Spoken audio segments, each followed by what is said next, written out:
and welcome to week 8 of our lovely unit.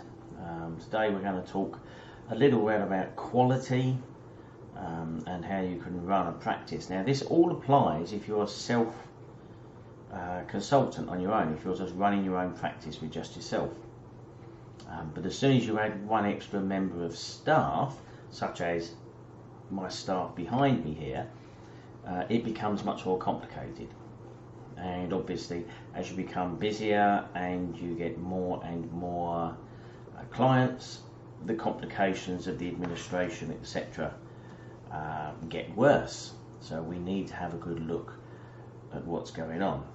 It's interesting, you should remember this fact here, that even though you might just be an employee in a practice, in an organisation, a department, you yourself should basically think of yourself as your own business entity.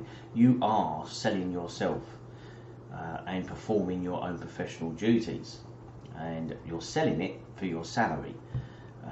So you need to consider yourself like that. Something that's easily said but quite difficult to do.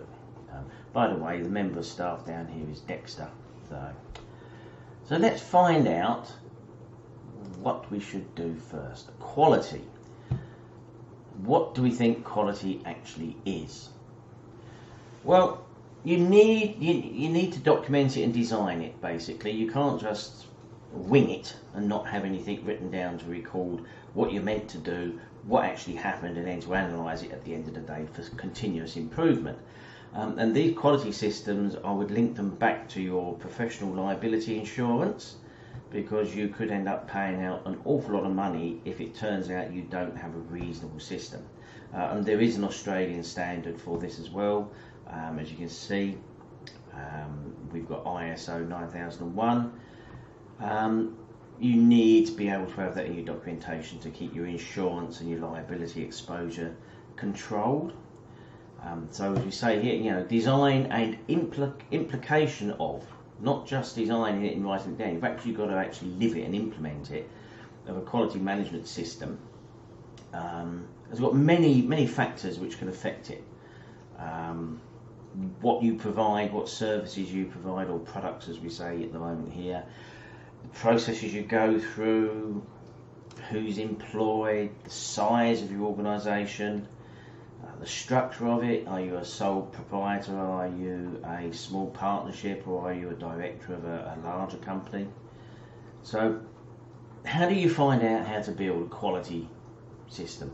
Well, in the recommended text, Mustafa, you'll find it on page 601. Well, that was an exciting bang. That was just my assistant Dexter. It was his pram falling over, because he's a very old assistant, by the way. So Mustafa's actually got it spot on. He identifies the 6 characteristics that makes up quality. And we're always thinking of it as a building professional or a property professional, because that's what we're all in one way or another.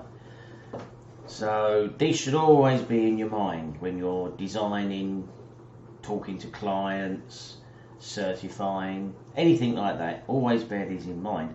And they are here. I mean, they are in the little yellow box here. We've got them here. This is all about your services, etc. Is it suitable? Has it got durability? Which, with professional work's an interesting question. Think of certification. How many years does that leave you open to liability? That could be considered the durability of it. The reliability, dependability of your work.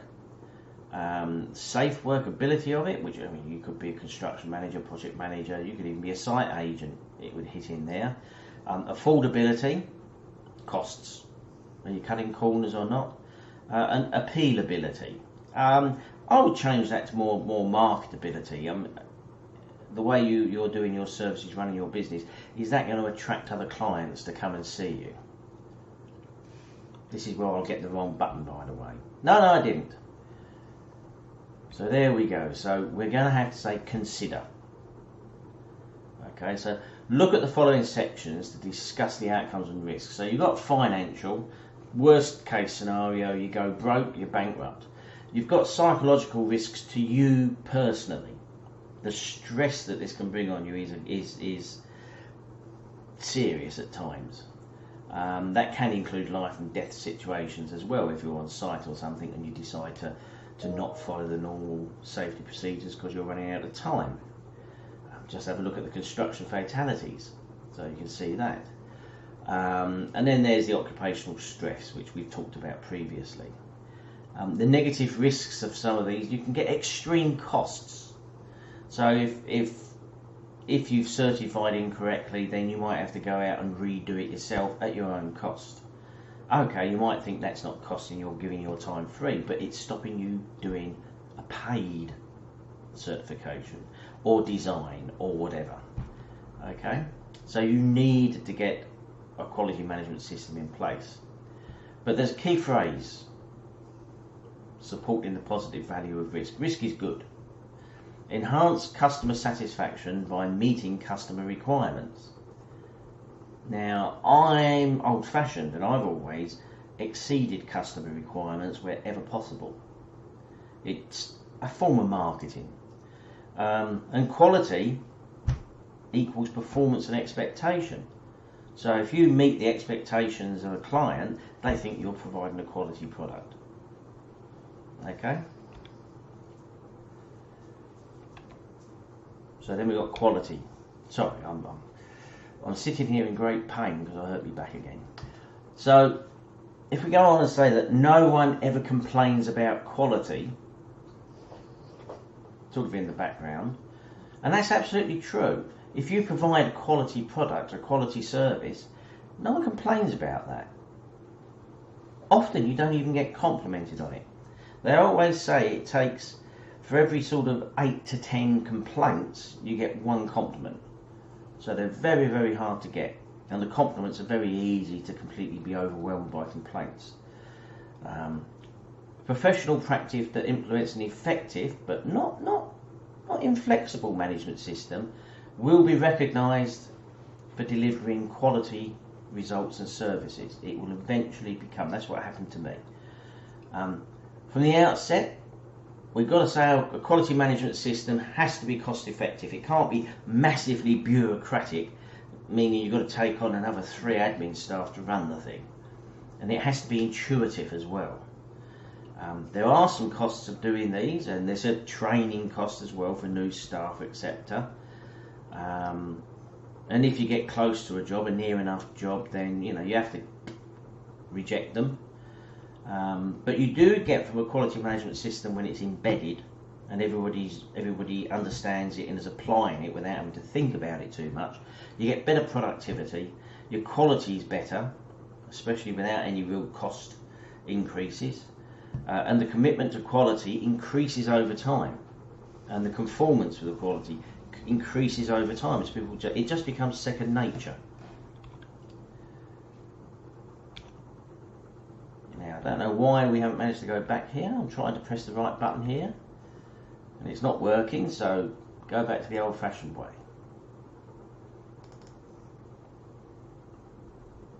Successfully implementing it.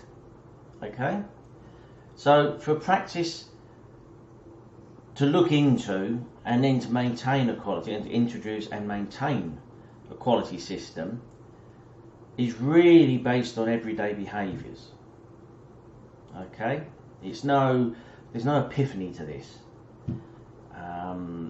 It's the quality culture of the individuals that make up the practice. And this is why you have to change staff sometimes, and also why you have to invest in training new staff and continuous training of existing staff. Using the Australian standard, that gives us a structure to control the process. Okay, so look at that standard.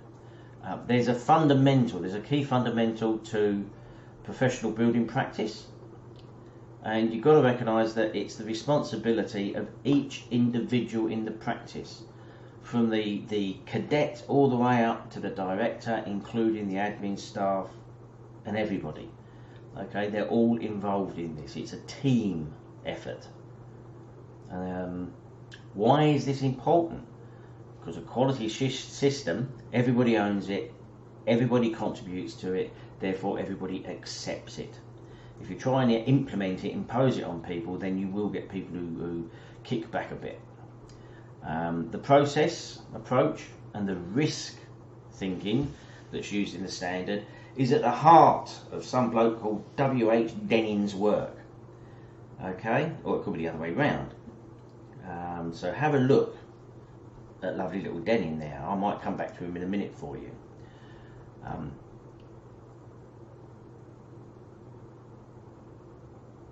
I'm having a bit of a blank there, sorry. Yes, we did that. I don't know why that's appeared a second time. I do apologise for that one, but I've reimposed that on you now, so that should be all good for you now. So let's have a look here. So what's the nemesis of a building? Oh, sorry, I did that so quick you probably didn't say. Benefits of professional practice. So the nemesis of any professional practice, any builder, any consultant, is having to go back and redo work. It's happened to me. I got taken on by a large international engineering firm when I got to Australia, and the first thing they did when I sat down at the desk was put all these big folders in front of me, boxes of folders, for a condition assessment they'd undertaken on an educational establishment, and it had been rejected by the establishment. And I ended up spending the first 6 months physically, personally revisiting the whole project. Eventually got acceptance and complimented by the client, but internally they weren't happy about the amount of time that I'd had to put into it. But I did pull them out of a very big hole, and I did get them invited to the next round of those jobs, so it did work in the end. But if you're just losing work, say you can't find something on a computer because you haven't stored it correctly, or there isn't enough training in software so you can't use it efficiently, redoing anything costs money and you need to avoid it, so do it right first time. By having quality, then you get better job satisfaction. It's just a side effect of not having to sort out errors and complaints from clients. You just feel a lot better about it. You do get a reduction in the quality costs. So once the processes of quality management are familiar and embedded, there's no real cost in keeping them going, apart from the admin part of recording everything. Remember I said some time ago with the PI and that, if you end up in a court situation, a legal situation, it's quite often the party that's got the best documents and records is the one that's going to win. So always record everything.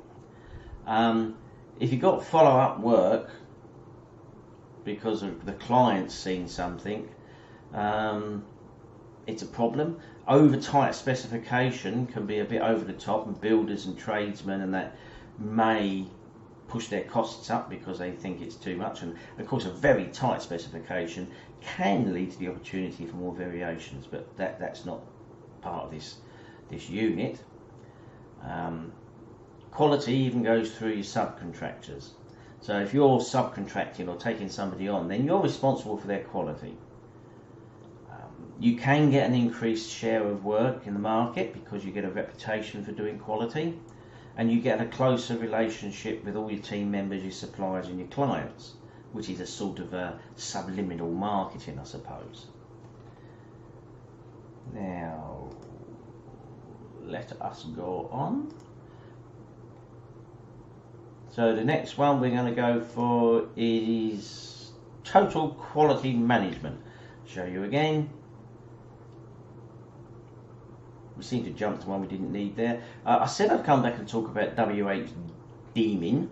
Management History, there you go, Volume 5, I did look at it. He offered 14 key principles to managers for transforming business effectiveness. So let's have a look at them then. Let's have a little look down here. So, create constancy of purpose towards improvement of product and service. This means you're trying to improve all the time. All members of the team are coming up with suggestions. Okay? Adopt a new philosophy. Okay? So you can take on, you can delegate and give people leadership for certain areas. Some person could be responsible for monitoring and change management.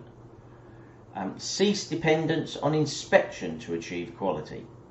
Okay, now I'm not talking about certifiers, building designers, consultants, where their work is actually physically inspecting something. That's the service. This is, we don't want to go and revisit our projects by inspecting them to find out the qualities. That's got to be in there already. We don't need massive inspections of our products and services. End the practice of giving business on the basis of price. This is if you get to the client side. There is a prevailing thing about always giving the project or the contract to the lowest tenderer. Often goes wrong. Okay, the total cost of the project could be a lot higher once you've had a mucking about correcting things. There are reasons that price is cheapest. Try to go towards a single supplier for a certain type of service or item. Get a long-term contract going. Keep improving constantly. Okay, always keep moving. Eliminate slogans and that sort of stuff for employees. Don't go asking them for 0 defects, 0 injuries and things like that. They just put a barrier up between management and the actual employees doing the work. Okay, so you don't want that sort of thing. Get rid of work quotas, so people aren't under pressure. Eliminate management by numerical or objective goals.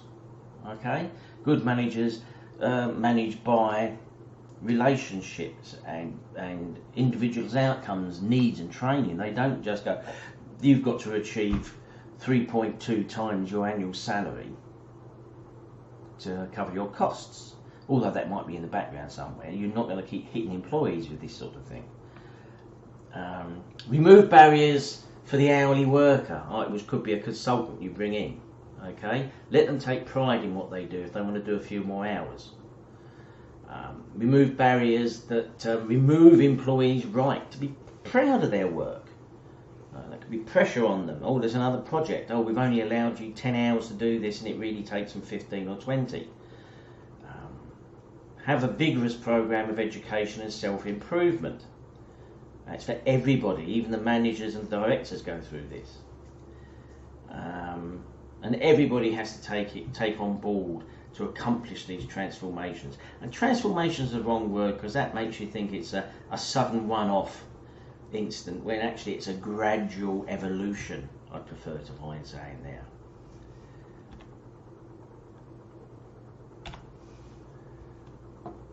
Empowerment. So the leadership in an organisation, and you'll be a junior, then you'll be middle management, and then you will get people under you quite quickly. I would think you'll be responsible for other people. The aim should be to help people, equip them to do a better job, make them feel more comfortable, more able. This comes down to training and relationships. Get rid of the barriers between departments. You always see this in large organisations, especially government ones. You could be sitting next to each other in an open plan office, but they won't talk to each other and they make mistakes between each other and blame each other. So get rid of those barriers. People who are in the research, design, sales have to be a team, so they all have to work together as one. You'll find they don't sometimes. Anomalies in quality, i.e. their variations outside the control of the process of the total quality management system, which is a reason to revisit the system to actually bring these variations within the envelope that you're looking at. They may be one-time events, special causes, or they just could keep cropping up again and again and again, and they're common. Common ones that need to be brought in very quickly. The special clauses need to be analysed to see if anything needs to be put in place to identify them and to control them, because a special cause could be an exceptionally disruptive and expensive one.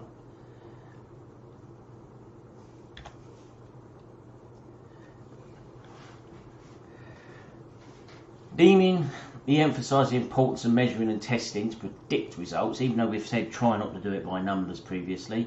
So you've got inputs, processes and outputs. They're all inspected somehow, Inspecting the inputs and the processes more. Okay, so if you inspect inputs and processes, you can predict the output better. Put another way, if you know your staff costs and how you're going to do something, that means your output, your tender price could be lower, and you could win it if they're handing it out to the lowest tenderer. You may not be the lowest. So don't inspect everything. Okay, you can just do statistical sampling on them. You probably get some consultant in to do that for you anyway. Crosby has got 14 steps of quality improvement. These are quite straightforward. So you've got management commitment, goes without saying. Quality improvement team, which might be a senior staff member with a couple of advisors. Measurement, interesting, that could come down to the accountancy department looking at things, or it could be down to you actually doing interviews or sending a questionnaire out to clients. You can measure that way. Keep an eye on the cost of the quality. Be aware of it. Don't be afraid to take corrective action as soon as possible. Try to strive for 0 defects in your planning. Educate employees all the time. That's continuous. It's not a big stick, it's a carrot and a benefit of being an employee. 0 defects day. I don't agree with this one particularly, but you can actually set a date in the future when you want no more 0 defects. I think from experience it's impossible. Goal setting, so set people individual goals, not hard and fast ones, because we said previously that's not a good way to manage. The goal setting may be, if there's an error or a mistake, then just come and see us as soon as possible so we can sort it out. If you find something that's causing errors, remove it. That could be a computer system, it could be an individual, you never know. When people do really well with quality and that, they recognise them for it. If they're doing something really well, they could probably give something back to the system. You could have something called a quality council, where a number of staff have a meeting every now and then, not too often. Meetings can be particularly pointless sometimes, but to discuss, maybe twice a year. And then go back to number 1 and start all over again. So that's the 14 steps. This one's one of my little favourite ones. No, it's not, because I just did that one. Don't know why that disappeared. Did we do the summary? It's jumping all over the place today. No, this is it. So, the Journal of Management in Engineering. Now, it's a bit of an old one. I've got to find a newer one than 2004. If any of you can find a newer one, then please let me know, and let all of the rest of us know through Teams. But there are some basic steps which are logical. Obtain the commitment of the client to quality. You don't want a client who's always trying to cut costs and push costs down. Okay, because then they'll actually say, oh, we'll accept you taking a shortcut, use a cheaper material, whatever. When it goes wrong, they might forget they've said that. That's why you keep records. Generate awareness. Educate and change the attitudes of your staff. If you're taking on a cadet, someone straight from uni and that, then they're a bit easier to educate. But if you're taking someone on who's more experienced and older, who's been in different organisations, they may be a little bit more difficult to educate into your ways of doing it. But they will also bring benefits of seeing how others do it. No one ever says that you do it perfectly yourself. Have a process approach towards your total quality management.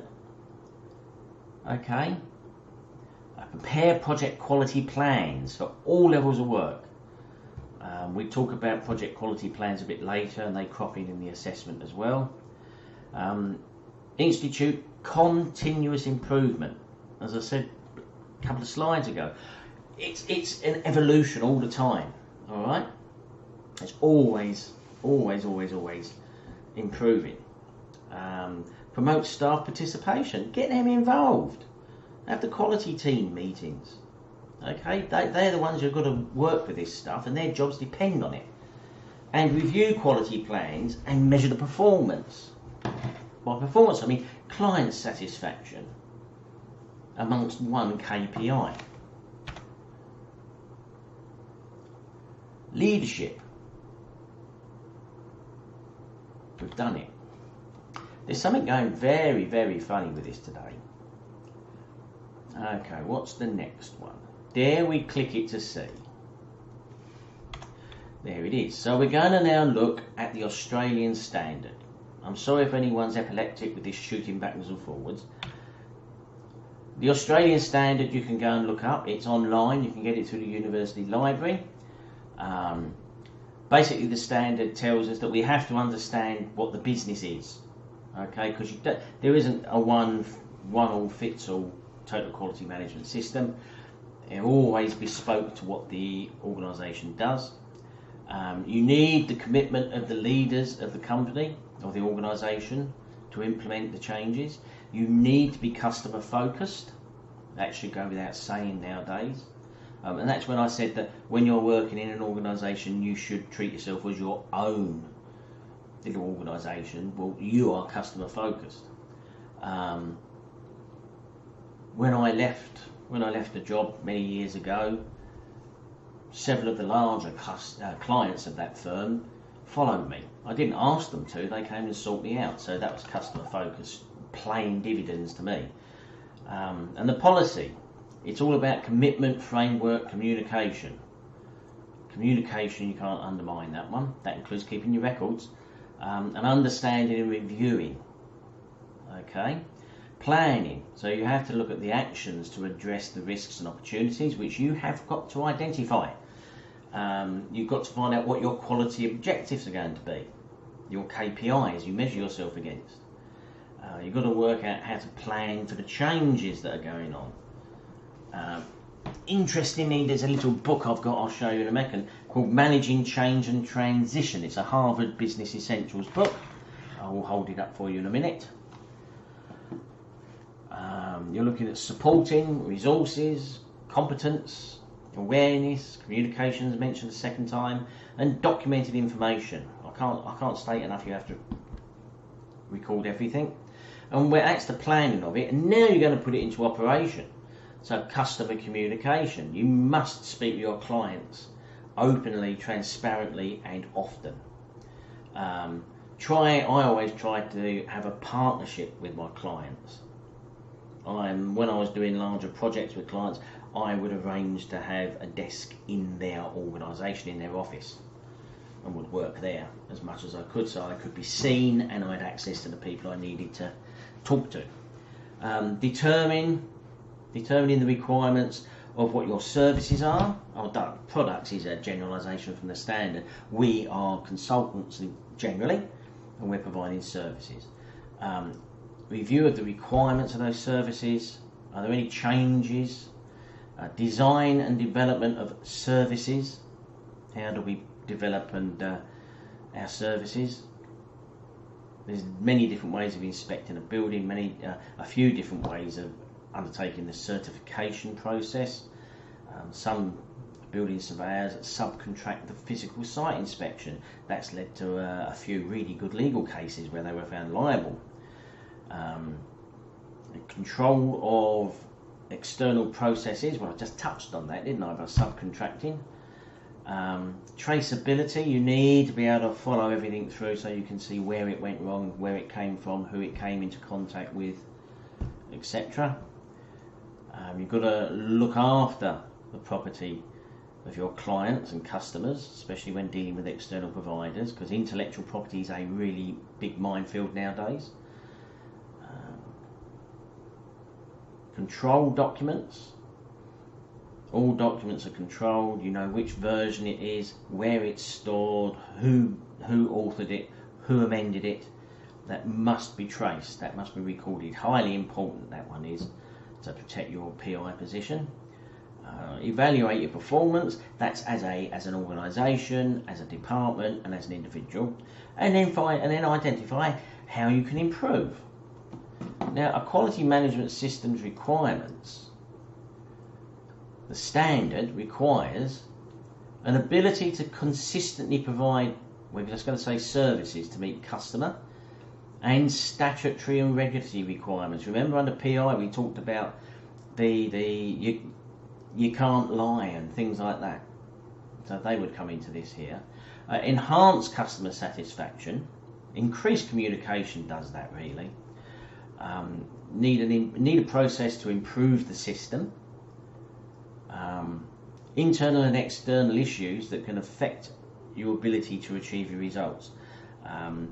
Think about the last couple of years in the building certification field, where quite a lot of consultancies and individuals found it difficult to get PI insurance until the state governments and that stepped in. So that was an external issue that affected them. The standard's also about monitoring and reviewing. And that's not just reviewing your performance, that's reviewing your competitors. That's reviewing what's happening in the society. You're trying to identify new opportunities, should we say. You're looking ahead. If you just sit in the present day, you will stagnate and you will not survive.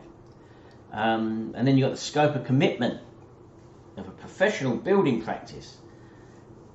Is a big task, really big task, to try and juggle all the balls in the air of your legislative compliance, your client requirements, your quality management systems, your insurance, all of it. It's very difficult to do. It's very difficult to do. Next frame would be,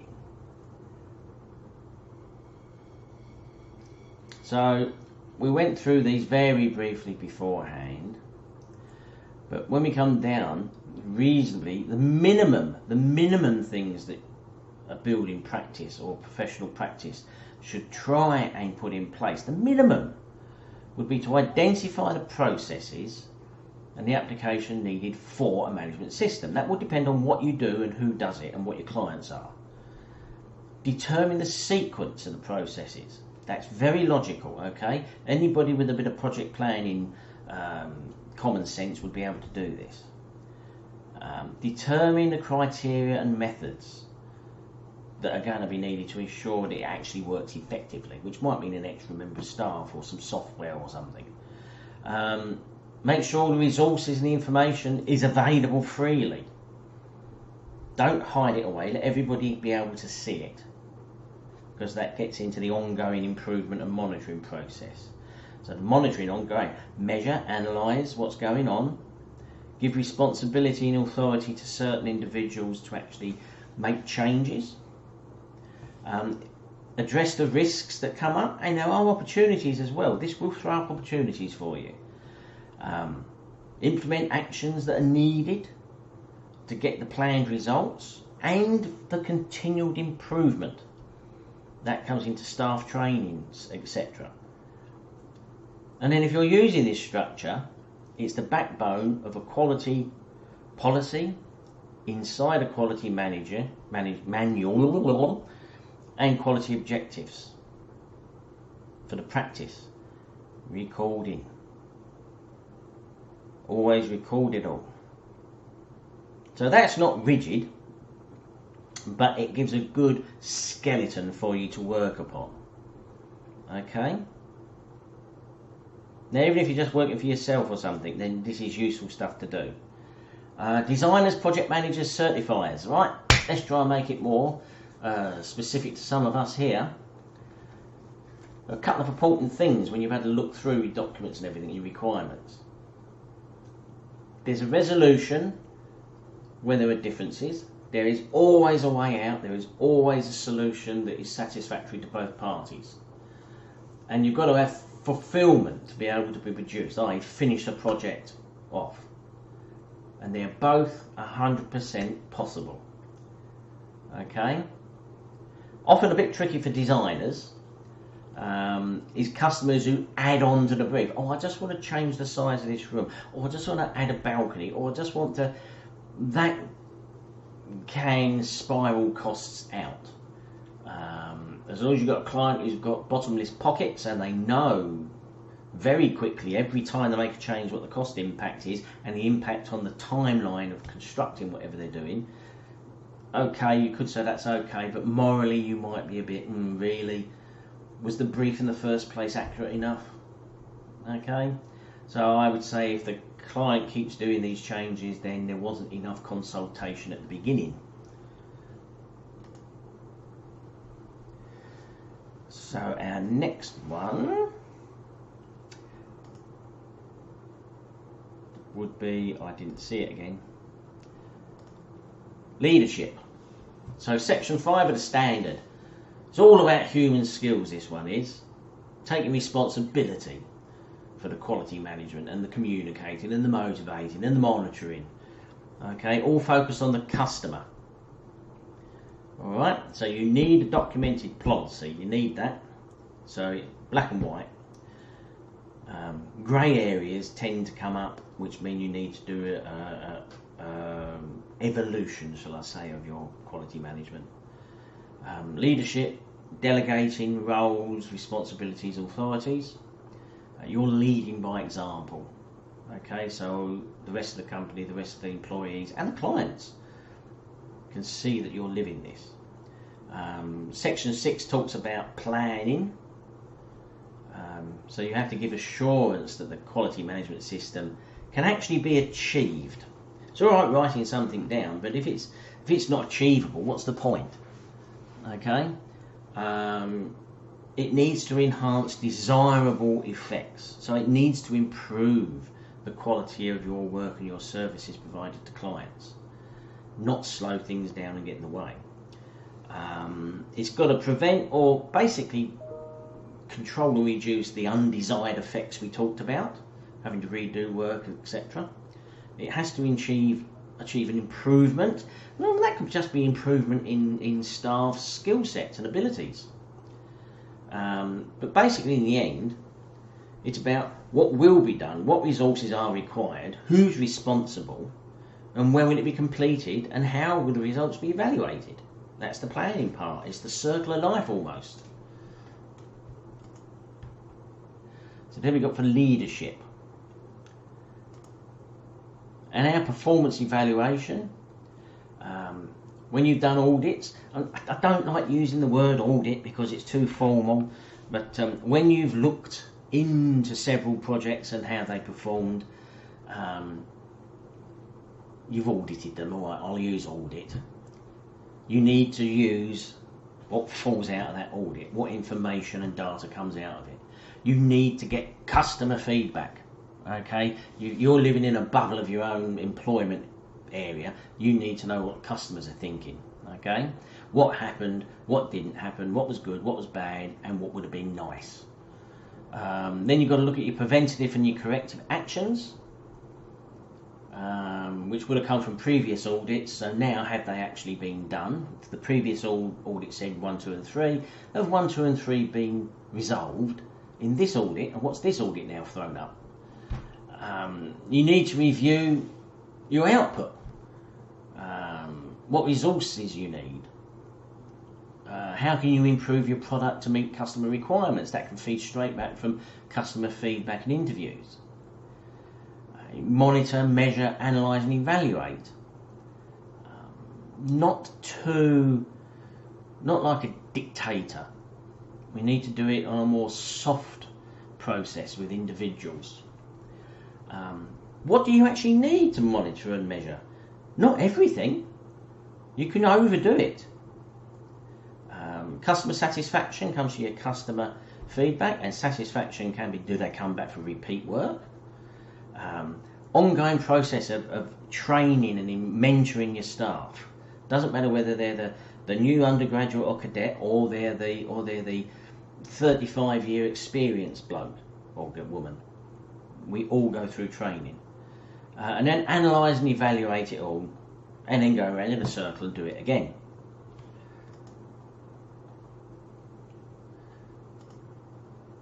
So then we get to the improvement and the corrections that fell out of the audit. Don't like the word. So, are you meeting the present requirements? Is fairly simple, but what are your future requirements you've got to identify? Are you going to meet those? And that could be down to a change in legislation. Like in Victoria, building surveyors have now got a whole code of conduct that they have to follow. So that will have to have been worked into their systems, and a lot of education provided. Correcting, preventing or reducing the undesired effects. Again, I would say this is a continuing process, and it forms part of your staff training, nothing else.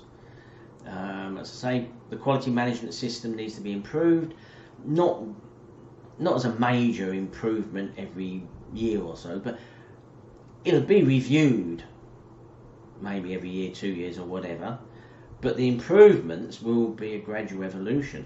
When you review it, it's just to tidy it up. Look at your non-conformity. Why haven't you conformed to your quality management system, and what do you need to do to correct it? Hopefully it's only just training or a tweak to the admin part of it. Take action to control and correct straight away. Don't let it linger and fester. Otherwise, employees who made the mistake don't know they've made a mistake, and they might do it again.